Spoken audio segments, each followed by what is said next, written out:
بسم اللہ الرحمن الرحیم نحمدہ ونصلی علی رسولہ الکریم۔ سورہ انبیاء کا رکوع نمبر 6 اور 17ویں پارے کا بھی رکوع نمبر 6، اس کی تفسیر چل رہی تھی اور ہم یہاں تک پہنچے تھے والتی احصنت فرجها فنفخنا فیہا من روحنا۔ یہاں سے میں آج اس کی تفسیر شروع کروں گا، یعنی آخری رکوع کے آخری 3 آیتیں۔ انبیاء کا تذکرہ چل رہا تھا، اللہ تعالیٰ نے ایوب علیہ السلام کا ذکر کیا کہ ان کو بیماریوں میں انہوں نے مجھے پکارا، میں نے ایوب علیہ السلام کی پکار کو قبول کیا۔ یونس علیہ السلام نے مچھلی کے پیٹ میں مجھے پکارا، میں نے ان کی پکار کو سنا اور ان کی دعا کو قبول کیا۔ پھر زکریا علیہ السلام نے مجھے پکارا، میں نے آپ کو اولاد دی اس بڑھاپے میں، اور اللہ نے فرمایا یہ لوگ نیکیوں میں ایک دوسرے سے آگے بڑھا کرتے تھے اور ہمیں رغبت اور خوف سے پکارتے تھے۔ زکریا علیہ السلام کے بعد اللہ تعالیٰ حضرت مریم کا تذکرہ کر رہے ہیں، والتی احصنت فرجہا، اے نبی اس کا بھی تذکرہ کیجئے جس نے اپنی شرمگاہ کی حفاظت کی۔ فنفخنا فیہا من روحنا، پھر ہم نے اس مریم میں اپنی روح کو پھونکا، من روحنا اپنی روح۔ عیسیٰ علیہ السلام کو روح اللہ کہا جاتا ہے کیونکہ آپ کی پیدائش کا ظاہری سبب نہیں تھا، آپ کو اللہ نے اپنی کن کی طاقت سے پیدا کیا، اللہ نے اپنی کن کی طاقت سے پیدا کیا اور جبریل علیہ السلام کے ذریعے پیدا کیا، تو جبریل علیہ السلام بھی روح اللہ کہلاتے ہیں، تو اس لیے عیسیٰ علیہ السلام کا جو لقب ہے وہ روح اللہ بھی ہے۔ ہم نے اپنی روح سے ان میں پھونکا، وجعلناہا وابنہا، اور ہم نے مریم کو اور اس کے بیٹے کو یعنی عیسیٰ کو بنا دیا آیۃ للعالمین، تمام جہان والوں کے لیے ایک نشانی، یعنی اپنی قدرت کی بہت بڑی نشانی بنا دیا۔ کیونکہ ہمیشہ سے لوگ دیکھتے آ رہے تھے کہ مرد اور عورت کا ملاپ ہوتا ہے تو اولاد پیدا ہوتی ہے، تو اللہ نے اپنی طاقت اور قدرت دکھانے کے لیے کہ میں اسباب کا محتاج نہیں ہوں، اللہ نے حضرت مریم کو بغیر شوہر کے اولاد دے دی، اور پھر حضرت عیسیٰ کو بغیر باپ کے پیدا کیا اللہ تعالیٰ نے، اور پھر دلائل کے انبار لگا دیے حضرت مریم کے برحق ہونے پر بھی اور عیسیٰ کے برحق ہونے پر بھی۔ بچپن میں ماں کی گود میں عیسیٰ علیہ السلام سے گواہی دلوائی، پھر حضرت مریم کی زندگی بڑی پاک دامنی میں گزری تھی، خاندان بڑا پاک دامن تھا، تو وہ ویسے ہی عقل سے بعید تھا کہ ایسے پاک دامن خاندان کی پاک دامن لڑکی، عبادت گزار لڑکی جسے بے موسم پھل ملتے ہیں معجزاتی طور پر، وہ کیسے زنا کی طرف جا سکتی ہے؟ یعنی حضرت مریم کی سیرت کو بھی ایسے بنایا، ان کا خاندان کو بھی، اور پھر معجزوں کے انبار لگا دیے جس سے صاف پتہ چل جائے کہ مریم معاذ اللہ زناکار نہیں ہے، اور حضرت عیسیٰ کو اللہ نے اپنی قدرت سے بغیر باپ کے پیدا کیا۔ تو یہ ساری چیزیں بنی اسرائیل نے اپنی آنکھوں سے دیکھیں، اور جس کی قسمت میں ایمان تھا، ہدایت تھی، اس نے حضرت مریم کی پاک دامنی کا اعلان کیا، حضرت عیسیٰ کی نبوت کو مانا اور مان لیا کہ اللہ کچھ کرنے میں سبب کا محتاج نہیں ہے۔ لیکن جو بدبخت تھے، جن کی آنکھوں پہ پٹی بندھی ہوئی ہے، جنہوں نے سائنس اور ٹیکنالوجی کو خدا بنا لیا ہے اور وہ سمجھتے ہیں کہ اسباب کے بغیر دنیا میں کچھ ہو ہی نہیں سکتا، انہوں نے اتنے سارے معجزے دیکھ کر بھی کہا کہ نہیں، بغیر باپ کی اولاد پیدا نہیں ہو سکتی، لہذا عیسیٰ ابن مریم معاذ اللہ نقل کفر، وہ معاذ اللہ زنا کے بدلے میں، زنا کے نتیجے میں پیدا ہوئے ہیں۔ تو اس سے میں اتنا زور اس بات پہ اس لیے لگا رہا ہوں کہ آج بھی ایسے لوگ موجود ہیں جو معجزوں کا انکار کرتے ہیں، اور کمال کی بات یہ ہے کہ مسلم اسکالرز میں ایسے لوگ پیدا ہو گئے ہیں، جب بھی کوئی حدیث آئے گی جس میں کسی کرامت یا معجزے کا تذکرہ ہوگا، انہوں نے تعویلات کرنی ہے، گھمانی پھرانی ہے اس کو اور نہیں ماننا۔ اور اس سے بڑھ کر ایسے لوگ بھی موجود ہیں، ایسے اسکالرز بھی، کہ جب کسی ولی اللہ یا بزرگ کی کرامت کا وہ سنتے ہیں تو بھی مذاق اڑاتے ہیں، حالانکہ وہ کرامت مستند ذریعے سے ہم تک پہنچی ہوتی ہے۔ مجھے یاد ہے میں نے ایک دفعہ کسی سے کہا کہ میں نے شہید کے خون کی خوشبو اپنی ناک سے سونگھی ہے، مذاق اڑانے لگا کہ ارے پھینک رہے ہو آپ لوگ، جھوٹ بولتے ہو۔ میں نے کہا مجھے کیا ضرورت بھائی جھوٹ بولنے کی؟ تو یہ سب مادہ پرست لوگ ہیں جنہوں نے یہ فرض کر لیا ہے کہ خدا اپنی طاقت اور قدرت دکھا ہی نہیں سکتا۔ لیکن بار بار میں بتاتا ہوں کہ ایک دوسری طرف بھی غلو ہے، وہ یہ ہے کہ ہر شعبدے کو لوگوں نے معجزہ اور کرامت سمجھنا شروع کر دیا ہے، اور جو کوئی الٹا سیدھا کرتا چلا جا رہا ہے، نہ اس کا عمل ہے نہ علم ہے اس کے پاس، مگر وہ شعبدے دکھا رہے ہیں تو اس کو لوگ مانتے رہتے ہیں، تو یہ بھی غلط ہے۔ کرامت اور معجزہ اس کے صدور کے لیے، اس کو ہم معجزے کو تو پیغمبر سے معجزہ ہوتا ہے، اور جب پیغمبر سے معجزہ ہوتا ہے تو اللہ دلائل کے انبار لگا دیتے ہیں اس پیغمبر کی نبوت کے برحق ہونے پر، اور ولی اللہ سے جب کرامت ہوتی ہے تو مستند ذریعے سے پہنچی ہو اور اس کا ولی ہونا ثابت ہو تو مانی جائے گی، اگر ولی ہونا ثابت نہیں ہے یا کرامت مستند ذریعے سے نہیں پہنچی پھر اس کو نہیں مانا جائے گا. پھر یہی ہے جیسے آج کل بدعتیوں نے کرامتوں کے ایک باب کھولے ہوئے ہیں اور قصے کہانیاں گڑھی ہوئی ہیں، اور ان کے جو مشائخ اور پیر و مرشد ہیں وہ خود شریعت پہ نہیں چل رہے ہوتے ہیں، وہ مختلف قسم کے شعبدوں کو انہوں نے کرامت کے کھاتے میں ڈالا ہوا ہوتا ہے. آگے اللہ تعالیٰ ان تمام پیغمبروں کا تذکرہ کرنے کے بعد ایک خلاصے کے طور پر بتاتے ہیں کہ ان هذه امتکم امۃ واحدہ، دیکھو یہ ایک امت تھی، تمہاری امت. تمہاری امت کا مطلب یہ تمام پیغمبر جو تھے امتن واحدن، یہ یعنی حقیقت میں ایک ہی امت تھے، اور یہ سب تمہارے تھے جن کو تمہیں فالو کرنا تھا. ان کا دین سب کا ایک ہی تھا، یعنی بیسک تو سب کی ایک ہی ہے نا. اور وہ کیا ہے؟ انا ربکم فاعبدون وانا ربکم فاعبدون. اللہ کہتے ہیں اور میں تمہارا رب ہوں تو میری عبادت کرو. تو تمام پیغمبر امت واحدہ ہیں، کیونکہ سب کی دعوت میں توحید ہے، سب کی دعوت مشترکہ ہے کہ توحید ایک خدا کی ماننی ہے، اور خدا سب کچھ کر سکتا ہے، تو سب کی ایک ہی دعوت ہے. لیکن قرآن کیا کہتا ہے؟ وَتَقَطَّعُوا أَمْرَهُمْ بَيْنَهُمْ، لوگوں نے اپنے معاملے میں اختلاف پیدا کر دیا. پیغمبر تو سب ایک ہی دعوت لے کر آئے، ایک خدا کی ماننا ہے، وہی مختار کل، وہی مشکل کشا، وہی عالم الغیب، تمام خدائی صفات اس اکیلے اللہ کے لیے. لیکن اللہ فرماتے ہیں وَتَقَطَّعُوا أَمْرَهُمْ بَيْنَهُمْ، لوگوں نے آپس میں اختلاف شروع کر دیا، پیغمبروں کی دعوت سے ہٹنا شروع ہو گئے. کسی نے بتوں کو کی پوجا شروع کر دی، کسی نے عیسیٰ کو اللہ کا بیٹا کہہ دیا. تو جتنی نوعیت کے شرک دنیا میں ہوئے، یہ سب وہ لوگ تھے جو پیغمبروں کی دعوت سے ہٹے ہیں، اور پیغمبروں کی دعوت اور ان کا مشن ایک ہی تھا. آگے اللہ فرماتے ہیں ان سب نے معاملوں میں اختلاف کیا، لیکن کل الینا راجعون، سب نے ہماری طرف ہی لوٹ کر آنا ہے. نتیجہ یہ نکلے گا جو پیغمبروں کی دعوت پہ چلے گا تو ہم اس کو بخشیں گے، جو نہیں چلے گا اس کو جہنم میں ڈال دیں گے. تو یہ ہمارا رکوع کمپلیٹ ہوا. اس میں جو پیغمبروں کی بنیادی دعوت تھی وہ بھی آپ نے دیکھ لی. وہ بنیادی دعوت کیا ہے کہ جب کسی پیغمبر کو کوئی پریشانی آئی تو انہوں نے صرف اللہ کو پکارا، حالانکہ اس پریشانی سے نکلنے کا کوئی ظاہری سبب ان کے پاس موجود نہیں تھا. تو یہ اس رکوع کا جو ہے نا سینٹرل آئیڈیا آپ جسے کہہ سکتے ہیں وہ ہے کہ ہر مصیبت میں صرف اللہ کو پکارا جائے گا. دوسری بات ہمیں اس رکوع کے ضمن میں یہ بھی پتہ چلی، علمی جو بات ہے، جو اس سبق ہے، کہ دیکھیے پیغمبروں پہ بھی آزمائشیں آئی ہیں. آج جب کسی پہ کوئی آزمائش آتی ہے تو وہ یا تو یہ سمجھتا ہے کہ میں کوئی عذاب میں ہوں، میں کوئی گناہ ہوا ہے مجھ سے. جو خوش عیشی میں ہو لوگ سمجھتے ہیں نیک آدمی ہے. ضروری نہیں بھائی، ہو سکتا ہے جو برا ہو اس کو اللہ نے عیش کی زندگی دی ہو تاکہ ڈھیل دیں اللہ اس کو، اور جو نیک ہو اللہ نے اس کو پریشانیوں میں ڈال دیا ہو تاکہ وہ گڑ گڑائے اور اللہ اس کی خطاؤں کو معاف کریں. تو دنیا کی خوشی کو دیکھ کر یہ سمجھنا کہ اللہ اس بندے سے خوش ہے یہ بھی دھوکہ ہے، اور دنیا میں کسی کو غمزدہ دیکھ کے یہ سمجھنا کہ اللہ اس سے ناراض ہے یہ بھی غلط ہے. پیغمبروں پہ بھی آزمائشیں آئی ہیں. تو دوسرا سبق ہمیں یہ ملتا ہے. تیسرا سبق ہمیں یہ ملتا ہے کہ بسا اوقات فوراً آزمائش دور نہیں ہوتی، تو ہم نے مایوس نہیں ہونا ہے.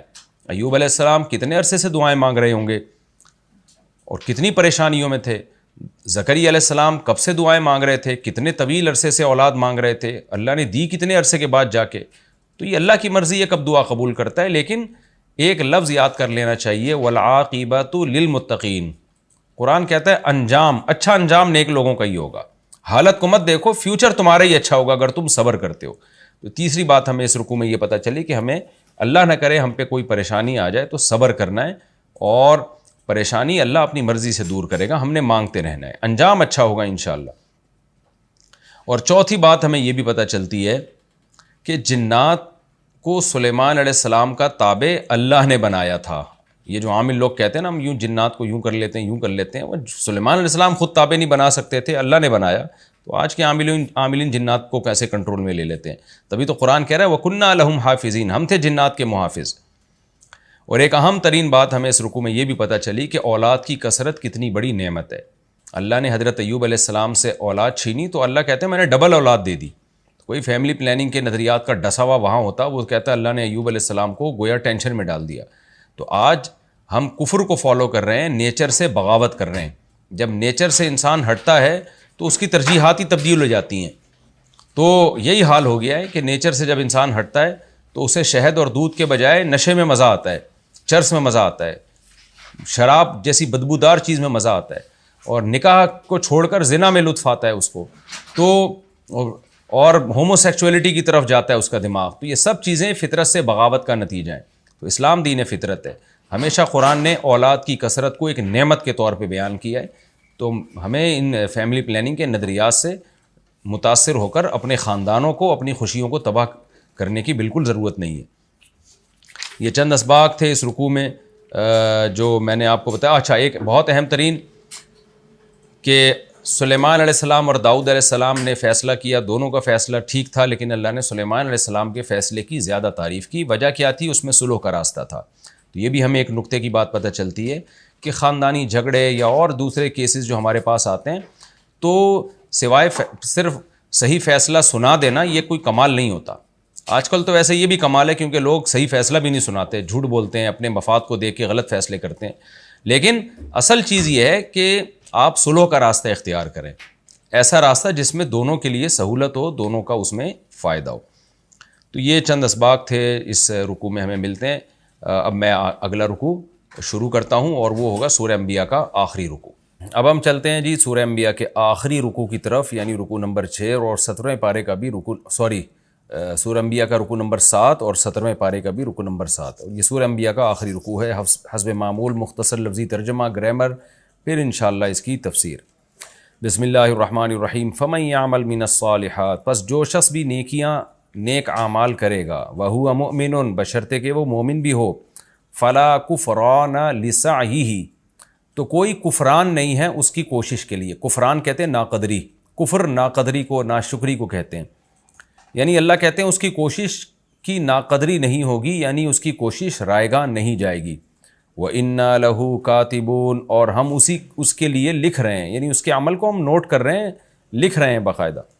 وَحَرَامٌ عَلَىٰ قَرْيَةٍ، اور حرام ہے کسی بھی بستی پر، اہلکناہا، وہ بستی جس کو ہم نے ہلاک کر دیا، انہم لا یرجعون، یعنی یہ بات ہے کہ وہ لوٹ کے نہیں واپس آئے گی. یہاں لفظی ترجمہ تو اس کا یہی ہے جو میں نے کیا کہ ہر کسی بھی بستی جس کو ہم نے ہلاک کر دیا ہو اس پر یہ بات حرام ہے کہ وہ نہیں لوٹے گی. تو اصل میں تو یہ بات حرام ہے کہ وہ لوٹے گی، یعنی جب لوٹنا حرام ہوگا اس کا مطلب وہ نہیں لوٹے گی. تو اس لیے یہاں لا جو ہے نا، یہ جو لا یہ زائدہ ہے، یہ صرف تاکید کے لیے. تو اس کا ترجمہ اصل میں یوں ہوگا کہ کسی بھی بستی جس کو ہم نے ہلاک کر دیا ہو اس پر یہ بات حرام ہے کہ وہ لوٹے، اس پر یہ بات حرام ہے کہ وہ لوٹے. لیکن لا یرجعون جو لا یہاں پر لائے گئے وہ یہ بتانے کے لیے کہ بستی پر یہ بات حرام ہے، اور حرام ہونے کا نتیجہ یہ نکل رہا ہے کہ وہ لوٹے گی نہیں. یعنی حرام ہی یہ بات ہے کہ وہ نہیں لوٹے، یعنی حرام ہی ہے یہ بات کہ وہ لوٹے. یعنی ایک دفعہ جب اللہ نے کسی بستی کو ہلاک کر دیا تو ہمیشہ کے لیے ہلاک ہو گئی، اب وہ دوبارہ ایسا نہیں ہو سکتا کہ دنیا میں زندہ ہو جائے وہ. یہ مطلب ہے اس آیت کا. تو یہاں کہتے ہیں لا صرف تاکید کے لیے ہے، اصل میں یہ زائدہ ہے، اس کا ترجمہ نہیں ہوگا. ایسا قرآن میں اور عربی زبان میں بہت ہوتا ہے، بعض جگہ لا کو صرف تاکید کے لیے لایا جاتا ہے. حتیٰ اذا فتحت یاجوج و ماجوج، یہاں تک کہ جب یاجوج اور ماجوج کو کھول دیا جائے گا. وہم من کل حدب، اور وہ ہر ٹیلے سے، ٹیلا جو ریت کے ٹیلے، یہ مٹی کے نہیں، چھوٹے چھوٹے ٹیلے ہوتے ہیں، یعنی ہر بلندی سے ینسلون، نکلنے کی کوشش کریں گے. نسلہ ینسلو کا معنی پھیلنا، نسل کو بھی نسل اس لیے کہتے ہیں کہ وہ پھیلتی ہے. تفسیر میں اس کی ڈیٹیل آئے گی انشاءاللہ. وَاقْتَرَبَ الْوَعْدُ الْحَقُّ، قریب آ گیا وہ وعدہ جو سچا تھا. فَإِذَا هِيَ شَاخِصَةٌ، پس اچانک، ہیا ضمیر شان ہے، اس کا مطلب ہوتا ہے بات یہ ہے کہ اچانک بات یہ ہے، یعنی ہوگا یہ کہ شَاخِصَةٌ أَبْصَارُ الَّذِينَ كَفَرُوا، کھلی کی کھلی رہ جائیں گی ان لوگوں کی آنکھیں جو کافر ہیں. تو یہ محاورہ ہے، یعنی ہم اردو میں اس کو کہتے ہیں آنکھیں پھٹی کی پھٹی رہ جائیں گی، تو دہشت زدہ رہ جائیں گی ان لوگوں کی آنکھیں جو کافر ہیں. یا ویلانا، ہائے ہماری کم بختی، قد کننا فی غفلت من ھذا، تحقیق تھے ہم غفلت میں اس سے، یعنی ہم تو اس دن سے غفلت میں پڑے ہوئے تھے. بل کننا ظالمین، بلکہ ہم تو ظالم تھے. انکم وما تعبدون من دون اللہ، بے شک تم اور وہ معبود جن کی تم اللہ کے سوا عبادت کرتے ہو، حصب جہنم، جہنم کا ایندھن ہے. حصب ایندھن کو کہتے ہیں جس سے جلایا جاتا ہے. انتم لہا، بے شک تم اس جہنم میں، واردون، اترو گے. ورد یرد ورودن، کنویں کے پاس آنا، پانی پینے کے لیے آنا، لیکن واردون کا مطلب پھر مطلق آنا، یعنی صرف آنا یا اترنے کے معنی میں بھی استعمال ہوتا ہے۔ انتم لہا واردون، تم اس جہنم پہ آؤ گے۔ لو کان ہؤلاء، اگر ہوتے یہ معبود، آلہتن، معبود ہوتے، یعنی اگر یہ واقعی معبود ہوتے، ما وردوہا، تو یہ جہنم میں نہ آتے۔ وہم فیہا وکل فیہا خالدون، اور یہ سب کے سب اس میں ہمیشہ رہیں گے۔ لہم فیہا زفیر، وہاں ان کے لیے ایک زوردار چیخ و پکار ہوگی۔ زفیر کا ترجمہ پہلے بھی بتا چکا ہوں، گدھا جب چیختا ہے تو اول جو اس کی آواز آتی ہے وہ زفیر کہلاتی ہے، اور پھر جو دوبارہ آواز کھینچتا ہے وہ شہیق کہلاتی ہے۔ تو یہ جو اتار چڑھاؤ ہے نا آواز کا گدھے کے چیخنے سے، زفیر اور شہیق، تو مطلق چیخ و پکار کے معنی میں بھی استعمال ہوتا ہے۔ لہم فیہا زفیر وہم فیہا لا یسمعون، اس جہنم میں ان کا شور و پکار ہوگا اور وہ اس میں سنیں گے نہیں، اتنا شور ہوگا۔ ان الذین سبقت لہم من الحسنی، بے شک وہ لوگ کہ جن کے لیے ہماری طرف سے حسنہ یعنی الکلمۃ الحسنہ، اچھی بات سبقت کر چکی ہے، یعنی وہ لوگ جن کے لیے ہماری طرف سے اچھی بات پہلے ہی لکھی جا چکی ہے۔ اولئک عنہا مبعدون، وہ لوگ اس جہنم سے دور کر دیے جائیں گے، یعنی اچھی بات کا مطلب جن کے لیے ہم نے جنت لکھ دی ہے، جو نیک اعمال کریں گے اور ہم نے پہلے سے ان کے لیے لکھ دیا ہے کہ یہ نیک لوگ ہوں گے اور ان کو جنت میں لے کے جانا ہے، اس کو کلمہ حسنہ کہا گیا ہے، اچھی بات کہا گیا ہے۔ تو جن کے لیے ہم نے پہلے ہی سے اچھی بات کا فیصلہ کر لیا ہے، اولئک عنہا مبعدون، یہ لوگ جہنم سے دور کر دیے جائیں گے۔ لا یسمعون حسیسہا، یہ جنت کی آہٹ بھی نہ سنیں گے، حسیس کا مطلب اس کی ذرا سی بھی آواز نہ سنیں گے۔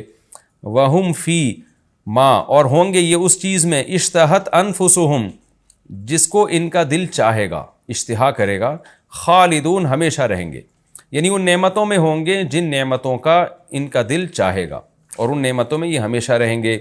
لا یحزنہم الفزع الاکبر، بڑی گھبراہٹ بھی ان کو غم میں نہیں ڈالے گی۔ حزن یحزن کا معنی غم میں ڈالنا، فزع گھبراہٹ، اور جزا فضا کہتے ہیں نا، وہی زیادہ جزا فضا مت کرو، تو بڑی گھبراہٹ جو ہے وہ ان کو غمزدہ نہیں کرے گی۔ تفسیر میں ڈیٹیل آئے گی۔ وَتَتَلَقَّاهُمُ الْمَلَائِكَةُ، اور فرشتے ان سے ملاقاتیں کریں گے بڑھ چڑھ کے۔ تتلقا، هَذَا يَوْمُكُمْ، یہ ہے تمہارا دن، الَّذِي، وہ دن، كُنْتُمْ تُوعَدُونَ، جس کا تم سے وعدہ کیا جاتا تھا۔ يَوْمَ نَطْوِي السَّمَاءَ، جس دن ہم آسمان کو لپیٹ دیں گے۔ طویٰ یطوی، طین کا معنی لپیٹنا، طین لپیٹنا، کطی السجل للکتب، جیسے کہ دستاویز کو لپیٹا جاتا ہے مکتوبات کے لیے۔ کتب بمعنی مکتوب، سجل کا معنی دستاویز، اور کتب مکتوبات، یعنی وہ چیزیں جو لکھی ہوئی ہوں۔ کتاب کو بھی کتاب اس لیے کہتے ہیں کہ اس میں چیزیں لکھی ہوئی ہوتی ہیں، مکتوب ہوتی ہے وہ۔ تو کتب کتاب کی جمع ہے، یعنی لکھی ہوئی چیزوں کے لیے جیسے دستاویز کو لپیٹا جاتا ہے۔ کوئی بھی کاغذ ہوتا ہے نا، اس پہ جب آپ لکھتے ہیں تو لکھ کے اس کاغذ کو لپیٹ دیتے ہیں کہیں پہنچانے کے لیے، تو ہم اس طرح سے آسمانوں کو لپیٹ دیں گے۔ کما بدأنا اول خلق، جس طرح سے ہم نے تخلیق کی ابتدا، اول تخلیق کی ابتدا کی تھی۔ بدأ یبدأ کا معنی ابتدا کرنا کسی چیز کی۔ ہم نے جیسے تخلیق کی ابتدا کی تھی، نعیدہ، ہم اسی طرح اس کو لوٹائیں گے، یعنی ہم نے اس پہلی دفعہ جس طرح سے پیدا کیا تھا، ہم اسی طرح دوبارہ اس عمل کو ریورس کریں گے، دوبارہ اس عمل کو لوٹائیں گے۔ وعدن علینا، یہ وعدہ ہے ہمارے اوپر، انا کننا فاعلین، بے شک ہم ہیں کرنے والے، ہم کر کے چھوڑیں گے یہ کام۔ وَلَقَدْ كَتَبْنَا فِي الزَّبُورِ، البتہ تحقیق ہم نے زبور میں بھی یہ بات لکھی تھی، من بعد ذکر، نصیحت کے بعد، ان الارض، کہ بے شک جو زمین ہے، یرثها عبادی الصالحون، اس کے وارث بنیں گے میرے نیک بندے۔ اب زمین سے جنت بھی مراد ہو سکتی ہے، اور یہ دنیا کی زمین بھی مراد ہو سکتی ہے، یعنی بالآخر نیک بندوں کا ہی اس پہ غلبہ ہوگا، اور جنت اگر مراد ہے تو جو زمین جنت ہے اس کے نیک بندے وارث ہوں گے۔ ان فی ھذا لبلاغا، بے شک اس بات میں پہنچا دینا ہے صاف صاف، لقوم عابدین، ان لوگوں کے لیے جو عبادت گزار ہیں، یعنی عبادت کرنا جو چاہتے ہیں، اللہ کی مان کے چلنا چاہتے ہیں، ان کے لیے اس میں بہترین پیغام ہے جو ہم نے پہنچا دیا۔ وما ارسلناک، اور نہیں بھیجا ہم نے آپ کو، الا رحمۃ للعالمین، مگر تمام جہان والوں کے لیے رحمت بنا کے۔ قل، اے نبی کہہ دیجئے، انما یوحا الیہ، بے شک میری طرف وحی کی جاتی ہے، انما الہکم الہ واحد، کہ بے شک تمہارا معبود صرف ایک معبود ہے، فہل انتم مسلمون، تو کیا تم فرما بردار بنو گے؟ فإن تولوا، پس اگر یہ لوگ اعراض کریں، فقل، تو اے نبی کہہ دیجئے، آذنتکم، میں تم میں اعلان کر چکا ہوں، علی سوا، برابری طور پر۔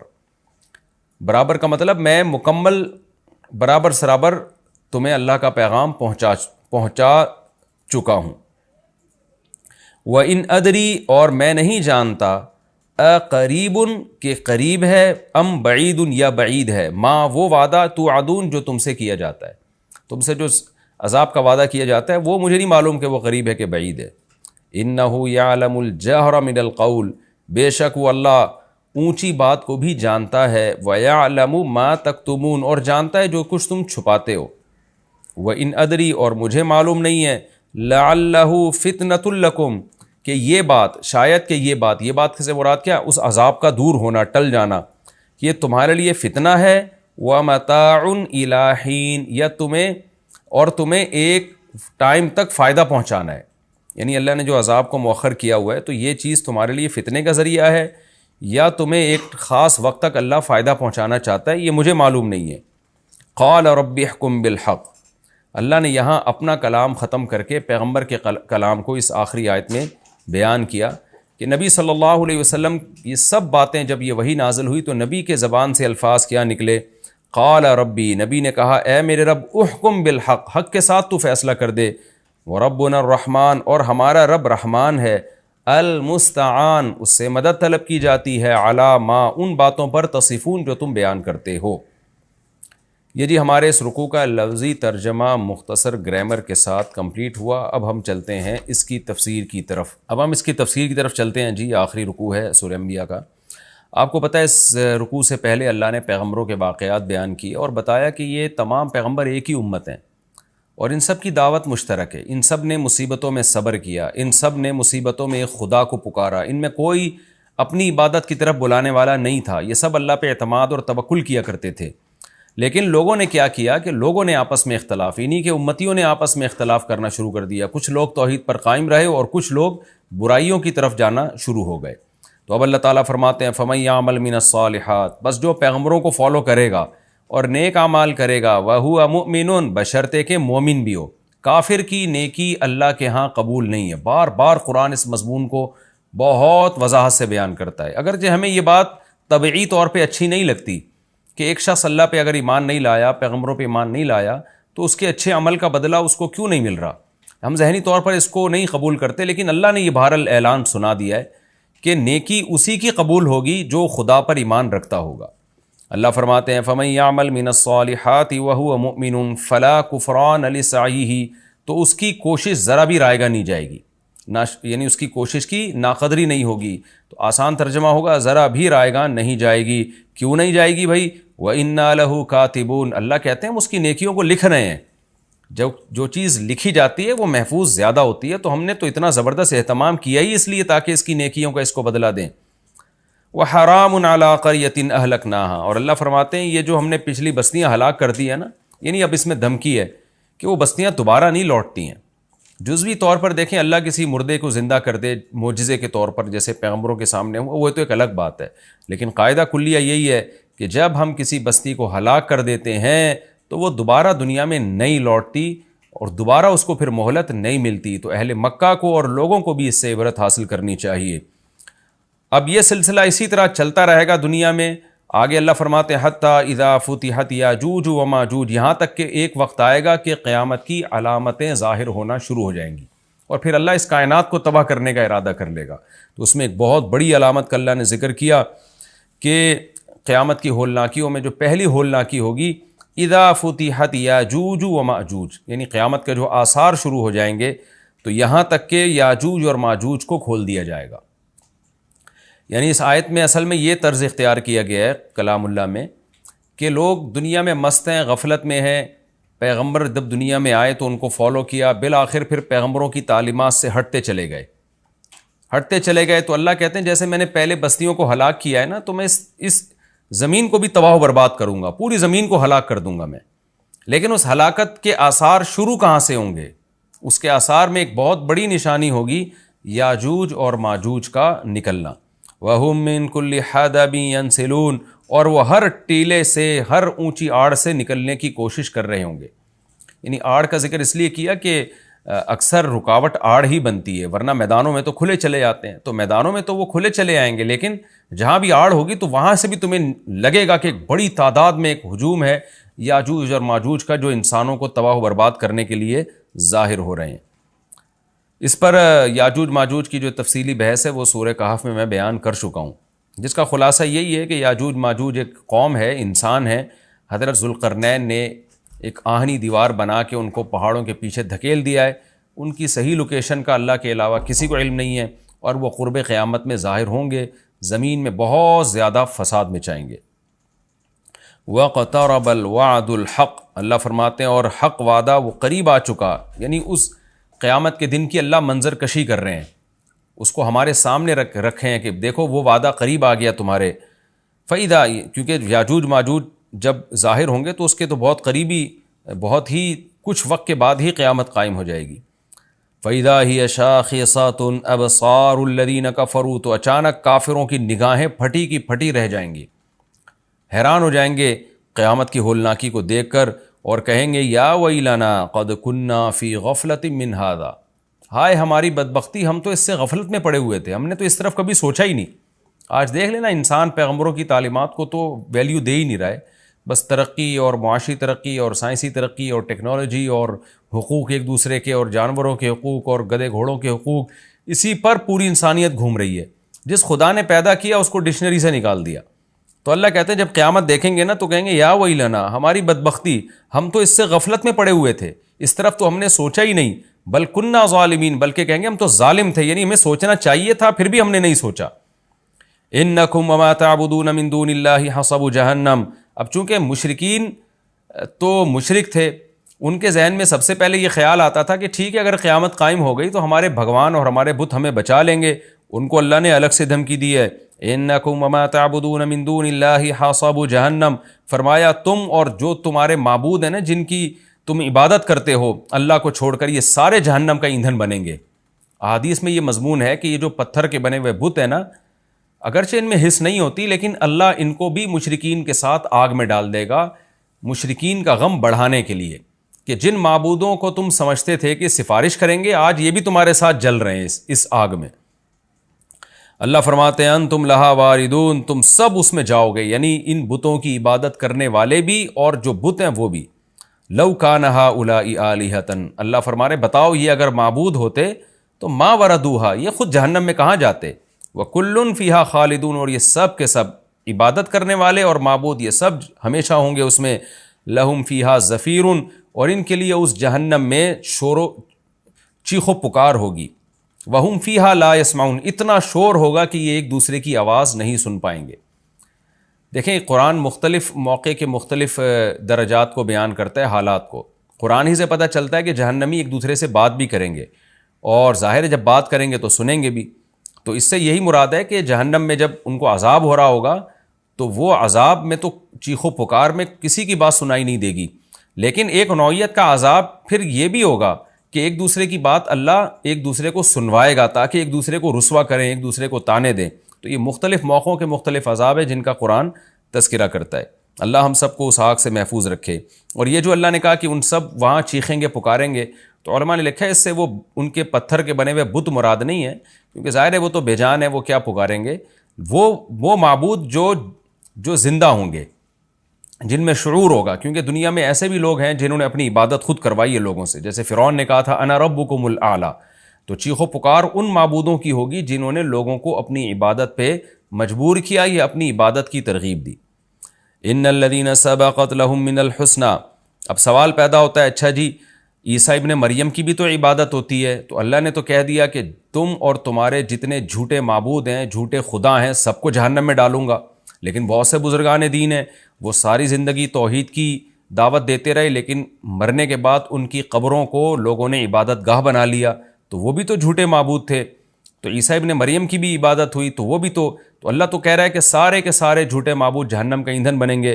تو آگے اللہ نے فرمایا نا ان الذین سبقت لہم من الحسنی، ہاں وہ لوگ جن کے لیے ہماری طرف سے پہلے ہی ایک اچھا کلمہ لکھا جا چکا ہے، یعنی وہ پہلے ہی سے اچھے لوگ ہیں، ان کے لیے پہلے ہی جنت لکھی جا چکی ہے. اولئک عنہا مبعدون، یہ نیک لوگ اس سے دور ہوں گے، کیونکہ انہوں نے خود لوگوں کو اپنی عبادت پہ نہیں لگایا، لوگوں نے ان کے ساتھ زیادتی کی اور ان کو معبود بنا لیا. تو جو وہ لوگ جن کے بارے میں اچھی بات پہلے سبقت کر چکی ہے، اللہ فرماتے ہیں ان کو میں جہنم میں نہیں ڈالوں گا. لا يسمعون حسیسہا، وہ تو جہنم کی آہٹ بھی نہیں سنیں گے. علماء نے لکھا ہے اس سے مراد ہے جنت میں جانے کے بعد، کیونکہ حساب و کتاب میں جہنم کے پل سے ہر ایک کو گزارا جائے گا، اس میں تمام پیغمبر، تمام شہداء، کیونکہ وہ تو سورہ مریم میں اللہ نے بتا دیا وَإِن مِّنكُمْ إِلَّا وَارِدُهَا، تم میں سے ہر شخص جہنم کے پل پہ سے گزرے گا، جس کو پل صراط کہا جاتا ہے. لیکن اللہ تعالیٰ جنت میں داخل کرنے کے بعد ان کو جہنم سے دور کر دیں گے اور جہنم کی آہٹ بھی ان کو سنائی نہیں دے گی. وَهُمْ فِي مَا اشْتَهَتْ أَنفُسُهُمْ خَالِدُونَ، اللہ فرماتے ہیں جو چاہے گا ان کا دل ان نعمتوں میں یہ ہمیشہ ہمیشہ رہیں گے.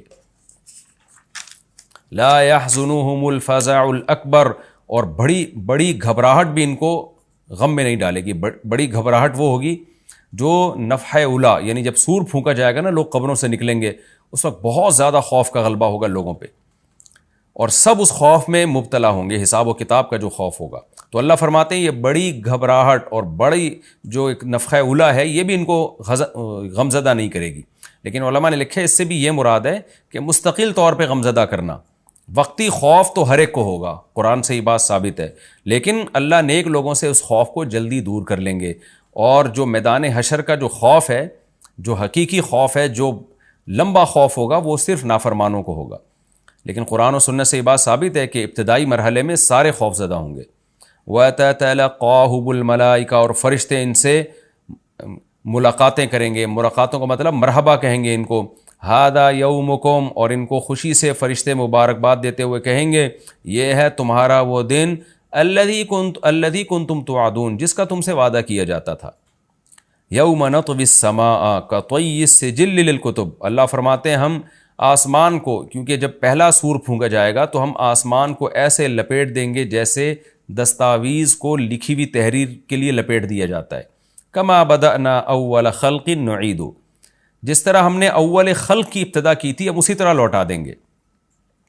یعنی انسان حیران ہو رہا ہے نا کہ یہ اللہ تعالیٰ اتنی بڑی بڑی باتیں کر رہا ہے، میں آسمانوں کو لپیٹ دوں گا، میں یوں کر دوں گا، میں کائنات تباہ کر دوں گا، تو یہ کیسے کرے گا؟ اللہ نے فرمایا جیسے پہلی دفعہ کیا تو دوبارہ بھی کر دوں گا میں، میرے لیے کیا مشکل ہے یہ کام. وعدًا علینا، اور یہ ہم پر وعدہ ہے. یہ کیسے چیلنج کر رہا ہے اللہ تعالیٰ، دیکھیں. یعنی انسان کہہ رہا ہے نہیں کچھ ہوگا، یہ سب ایسی باتیں ہو رہی ہیں، اور اللہ کہہ رہا ہے وعدًا علینا، میں کر کے دکھاؤں گا یہ. انا کننا فاعلین، پھر اللہ نے تاکید کی ہم یہ کام کر کے چھوڑیں گے. لہذا اللہ کو چیلنجز مت دو، اپنے عمل کو ٹھیک کرنے کی کوشش کرو. اور اللہ اب مشرکین کو بھی دھمکی دے رہے ہیں کہ صرف دنیا میں نہیں، صرف آخرت میں نہیں، دنیا میں بھی نیک لوگوں کو میں غلبہ دوں گا. وَلَقَدْ كَتَبْنَا فِي الزَّبُورِ، ہم نے زبور میں یہ بات لکھ دی تھی من بعد الذکر، نصیحت کے بعد، کہ ان الارض یرثها عبادی الصالحون، یعنی اللہ نے پہلے نصیحتیں دیں، احکام بتائے اور بتا دیا کہ میرے نیک بندے ہی زمین کے وارث ہوں گے. زبور کا تذکرہ شاید اس لیے کیا کہ داؤد علیہ السلام کو اللہ نے زبور دی، اسی میں اللہ نے بتا دیا، اور اللہ نے زبور میں یہ وعدہ جو کیا تھا پورا کر کے بھی دکھایا. داؤد اور سلیمان علیہ السلام کی خلافت اللہ نے پوری دنیا پہ قائم کر دی. تو اللہ فرماتے یہ بات ہم نے زبور میں لکھ دی تھی. اور یہ حدیث سے بھی مضمون ثابت ہے کہ جیسے مسلمانوں کا نشأۃ اولا ہوا، اللہ نے اسلامی خلافت کو دنیا میں قائم کیا، تو حضرت عیسیٰ ابن مریم کے دور میں اللہ دوبارہ کفر پہ اسلام کو غلبہ عطا فرمائے گا، اور یہ زمین کے وارث پھر اہل اسلام ہی بنیں گے. اور اگر ہم زمین سے مراد جنت کی زمین مراد لیتے ہیں پھر تو بالکل واضح بات ہے. آگے اللہ فرماتے ہیں ان فی ھذا لبلاغا لقوم عابدین، ہم نے جو مضمون بیان کیا اس میں جو لوگ اللہ کی عبادت اور غلامی کرتے ہیں ان کے لیے پیغام کا صاف صاف پہنچا دینا ہے. ان کو بات سمجھ میں آ گئی ہوگی. جو اللہ کو نہیں مانتے، اللہ کی عبادت پہ آنا ہی نہیں چاہتے، ان کو سمجھ میں بات نہیں آ سکتی. وما ارسلناک الا رحمۃ للعالمین، اور اے نبی ہم نے آپ کو تمام جہان والوں کے لیے رحمت بنا کے بھیجا ہے. کافر یہ سمجھتے ہیں کہ جب سے آئے ہیں ہمارے لیے ٹینشن بن گئے ہیں، ہم باپ دادا کے دین کو فالو کر رہے تھے، نہ کوئی جہنم کی بات تھی نہ کوئی اور باتیں تھیں، تو وہ اشکال کرتے. اللہ نے فرمایا کہ ہم نے رحمت بنا کے بھیجا ہے تاکہ لوگ آپ پر ایمان لائیں، جنت میں جائیں، اپنی زندگی کو بھی سدھاریں، آخرت کو بھی سدھاریں. اور ایک دوسرے کے حقوق ادا کریں, زمین میں امن پیدا ہو, تو آپ رحمت کا ذریعہ ہیں. یہ نہیں مان کے آپ کو زحمت سمجھ رہے ہیں, تو یہ آپ کا قصور نہیں ہے, ان کا قصور ہے. تو اللہ نے انسانوں کو بھی بتا دیا کہ پیغمبر صلی اللہ علیہ وسلم تمہارے لیے رحمت ہے, ان کو زحمت مت سمجھو. اب چونکہ اس صورت کا مضمون ہی توحید ہے, اس لیے خلاصے کے طور پر اللہ اس مضمون کو دہراتے ہیں. قل انما یوحی الیہ, اے نبی اب آپ خلاصے کے طور پر ان کو یہ بات بتا دیجئے, چونکہ میری جو اصل دعوت ہے وہ کیا ہے, میری طرف وہی کی جاتی ہے, انما الہکم الہ واحد, کہ تمہارا معبود صرف ایک معبود ہے, اسی کی عبادت کرنی ہے. فہل انتم مسلمون, تو کیا تم فرما بردار بنو گے اب بھی اتنا کچھ سننے کے بعد بھی. فإن تولوا, اے نبی اگر یہ اب بھی آپ کی باتوں سے اعراض کریں, پیٹھ پھیریں, فقل آذنتکم علی سوا, تو کہہ دیجئے میں نے برابر طور پہ تمہیں بتا دیا. یہ برابر کا لفظ کا مطلب ہوتا ہے صاف طور پہ, یہ محاورہ ہے, یعنی اردو میں بھی ہم کہتے ہیں اس طرح کی بات. تو ہم, اے نبی آپ کہہ دیجئے میں نے تمہیں صاف طور پر کھلے لفظوں میں اللہ کا پیغام سنا دیا ہے. وَإِنْ أَدْرِي, اب مجھے نہیں پتا, أَقَرِيبٌ أَمْ بَعِيدٌ مَا تُوعَدُونَ, کہ جس عذاب کا اللہ نے تم سے وعدہ کیا ہے وہ قریب ہے یا دور. کیونکہ بار بار نا وہ ایک ہی بات پہ اٹکتے تھے کہ پھر جلدی عذاب کیوں نہیں آتا, جلدی عذاب کیوں نہیں آتا, ڈیٹ بتائیں عذاب کی. تو اے نبی کہہ دیجئے میں نے پیغام پہنچا دیا, اب مجھے نہیں پتا عذاب جلدی آئے گا کہ دیر سے آئے گا. وَإِنْ أَدْرِي لَعَلَّهُ إِنَّهُ يَعْلَمُ الْجَهْرَ مِنَ الْقَوْلِ, اللہ جانتا ہے جہر والی بات بھی, وَيَعْلَمُ مَا تَكْتُمُونَ, اور جو تم چھپاتے ہو وہ بھی اللہ جانتا ہے. کیا مطلب, اللہ کا علم کامل ہے, تو جس کا علم کامل ہے اس کو پتہ ہے کہ قیامت کب آئے گی. میرا علم کامل نہیں ہے تو مجھ سے کیوں پوچھتے ہو, اور اللہ مجھے نہیں بتاتا کہ کب آئے گی. جتنا اللہ نے بتایا وہ میں نے تم تک پہنچا دیا. وَإِنْ أَدْرِي لَعَلَّهُ فِتْنَةٌ لَكُمْ وَمَتَاعٌ إِلَىٰ حِينٍ, اور پھر آپ صلی اللہ علیہ وسلم نے یہ بتایا کہ مجھے تو یہ بھی علم نہیں ہے کہ اللہ عذاب ٹال کیوں رہا ہے. اس لیے ٹال رہا ہے کہ تمہیں آزمائش میں ڈالنا چاہتا ہے وہ, یا اس لیے ٹال رہا ہے کہ اللہ تمہیں کچھ دن نعمتیں مزید دینا چاہتا ہے. یعنی آزمائش تو یہ ہے کہ عذاب ٹلے گا تو تمہاری آزمائش ہوگی, تمہیں غور و فکر کا موقع ملے گا, کچھ لوگ ایمان لائیں گے, کچھ نہیں لے کر آئیں گے. عذاب فوراً آ گیا تو سارے ہی جہنم میں چلے جاؤ گے. تو یہ تم پر رحمت بھی ہو سکتی ہے اللہ کی طرف سے کہ مہلت دے رہا ہے, بہت سے ایمان لے آئیں گے, اور یہ بھی ہو سکتا ہے کہ اللہ تمہیں آخرت میں پکڑے گا اور دنیا میں کچھ نعمتیں دینا چاہ رہا ہے. یعنی فتنۃ لکم کا مطلب یہ ہوا کہ ہو سکتا ہے آزمائش ہو, کچھ کامیاب ہو جائیں کچھ ناکام ہو جائیں. اور متاع الی حین کا مطلب یہ ہو سکتا ہے کہ اللہ تمہیں فائدہ پہنچانا چاہ رہا ہے کیونکہ آخرت میں تمہارے لیے عذاب ہے. تو ان دونوں میں کون سا پہلو اللہ کے سامنے ہے, نبی فرما رہے ہیں کہ مجھے معلوم نہیں ہے. تو جسے یہ معلوم نہیں کہ عذاب ٹالنے کی ریزن کیا ہے, وہ عذاب کا ٹائم کیسے بتا سکتا ہے. پھر آگے اللہ تعالیٰ آخر میں اپنے نبی صلی اللہ علیہ وسلم کے کلام کو نقل کرتے ہیں کہ آپ نے پوری صورت ان مشرکین کو سنائی, پورا توحید کے مضمون سنایا. تو آپ صلی اللہ علیہ وسلم اللہ سے دعا مانگتے تھے کہ اللہ دلائل کی دنیا میں حجت تمام ہو گئی ہے, تو عملی دنیا میں حجت تمام کر دے, تو اسلام کو غلبہ دے دے, ان کو بتا دے کہ یہ لوگ حق پر نہیں ہیں. تو اللہ نے نبی کے اس کلام کو ذکر کیا, قال رب احکم بالحق, نبی کہتے ہیں کہ اے اللہ تو حق کے ساتھ فیصلہ کر دے, یعنی پریکٹیکلی عملاً فیصلہ کر دے. اور نبی یہ دعائیں بھی مانگتے ہیں, وربنا الرحمن, ہمارا رب رحمان ہے, رحم کرنے والا ہے, المستعان, اسی سے مدد طلب کی جاتی ہے, علی ما تصفون, ان باتوں پر جو تم لوگ کرتے ہو, یعنی تم جو اعتراضات کر کے مجھے تکلیف پہنچا رہے ہو تو میں مدد اللہ ہی سے طلب کرتا ہوں. تو یہ تسلی کے دو جملے ہیں جو اللہ کی طرف سے, کہ باقی اللہ نے عملی فیصلہ کیا, پھر بدر میں کیا, احد میں کیا, اور پھر خندق میں کیا, فتح مکہ میں کیا, لیکن نبی صلی اللہ علیہ وسلم شروع سے ہی یہ دعائیں مانگتے آ رہے تھے. اس میں ہمیں بھی ترغیب ہے کہ جب ہم دعوت کا کام کریں تو اللہ سے یہ دعائیں مانگا کریں کہ اللہ تو حق کا فیصلہ کر اور تجھی سے ہم مدد طلب کریں گے. اور یہ بات آپ مشرکین کو بتا بھی دیں کہ ہم اللہ ہی سے دعا مانگتے ہیں, اور ہم تم جو ہمیں مشکلات میں ڈال رہے ہو, ہم اس میں اللہ سے مدد طلب کرتے ہیں. ظاہر ہے جو اللہ پہ اعتماد کر کے اللہ سے مدد طلب کرے گا تو پلڑا بالآخر اسی کا بھاری رہے گا, فتح اور نصرت اسی کے مقدر میں آئے گی. یہ بھی ہمارا رکوع الحمدللہ کمپلیٹ ہو گیا. اس رکوع میں بھی اللہ نے بہت اہم مضامین کو بیان کیا. ایک تو یہ کہ نیک اعمال پہ ایمان کے ساتھ نیک اعمال قابل قبول ہیں, بستیوں کو اللہ ہلاک کر دیتے ہیں, دوبارہ زندہ نہیں کرتے اللہ ان بستیوں کو, اور نام و نشان مٹ جاتا ہے ان بستیوں کا. اور قیامت کی ہولناکیوں کا اللہ نے تذکرہ کیا کہ پہلی علامت یاجوج ماجوج کا ظاہر ہونا ہوگا, وہ خود سائنس کے لیے ایک چیلنج ہوگی, بہت بڑا چیلنج ہوگی. اور پھر آہستہ آہستہ قیامت کی علامتیں آئیں گی تو اہل کفر کی آنکھیں حیرت سے پھٹی کی پھٹی رہ جائیں گی, اور وہ کہیں گے ہمیں تو اس کی توقع ہی نہیں تھی. پھر اللہ ان مشرکین اور ان کے معبودوں کو اٹھا کے ان کے ساتھ جہنم کا ایندھن بنائے گا، اور ان معبودوں کو بچا لے گا جن کو ان کی مرضی کے بغیر معبود بنایا گیا، یعنی عیسیٰ ابن مریم اور جو بزرگان دین قبروں میں لوگ ان کی قبروں کی عبادت شروع کر دیتے ہیں، ان کے بارے میں اللہ نے فرمایا کہ وہ جہنم کی آہٹ بھی نہ سنیں گے۔ اور پھر اللہ تعالیٰ نے بتایا کہ ہم نے زبور میں یہ بات لکھی ہوئی ہے کہ نیک لوگ ہی میری زمین کے وارث بنیں گے، لہذا کفر اس خوش فہمی میں نہ رہے کہ ہم اسلام پہ غالب آ جائیں گے، بالآخر اللہ اہل اسلام کو غلبہ دے گا۔ اور اس میں ایک اہم ترین آیت یہ بھی ہے کہ اللہ نے پیغمبر صلی اللہ علیہ وسلم کو رحمت للعالمین بنایا ہے۔ کاش یہ بات آج کافر کی سمجھ میں آ جائے کہ اسلام آپ کے لیے رحمت ہے، عذاب نہیں ہے۔ لوگ اکثر یوٹیوب پہ میں نے دیکھا کمنٹس کر رہے ہوتے ہیں غیر مسلم کہ ہم اسلام سے بچے ہوئے ہیں، عیش کی زندگی میں ہیں۔ بھائی آپ اسلام میں آؤ گے تو آپ کو خوشیوں والی زندگی ملے گی، کیونکہ اللہ نے محمد صلی اللہ علیہ وسلم کو جہان والوں کے لیے عذاب نہیں بنایا بلکہ جہان والوں کے لیے رحمت بنایا ہے۔ اور آخر میں برات ہے کہ پھر بھی نہیں مانتے تو اے نبی آپ ان سے کہہ دیجئے کہ میں نے پیغام بھی پہنچا دیا ہے اور میں دعا بھی اللہ سے مانگتا ہوں، اور میں یہ تو بتا سکتا ہوں عذاب آئے گا، عذاب کا ٹائم میں نہیں بتا سکتا۔ یہ ہماری صورت الحمدللہ کمپلیٹ ہو گئی۔ ہم اگلے ایپیسوڈ میں، وقت تھوڑا سا باقی ہے لیکن ہمارا یہ مضمون مکمل ہو گیا۔ اگلے ایپیسوڈ میں انشاءاللہ میں سورہ حج شروع کروں گا، یعنی سورہ حج کا پہلا رکوع اور 17ویں پارے کا 8واں رکوع۔ اللہ تعالیٰ ہمیں سمجھنے کی، عمل کی توفیق عطا فرمائے۔ وما علینا الا البلاغ۔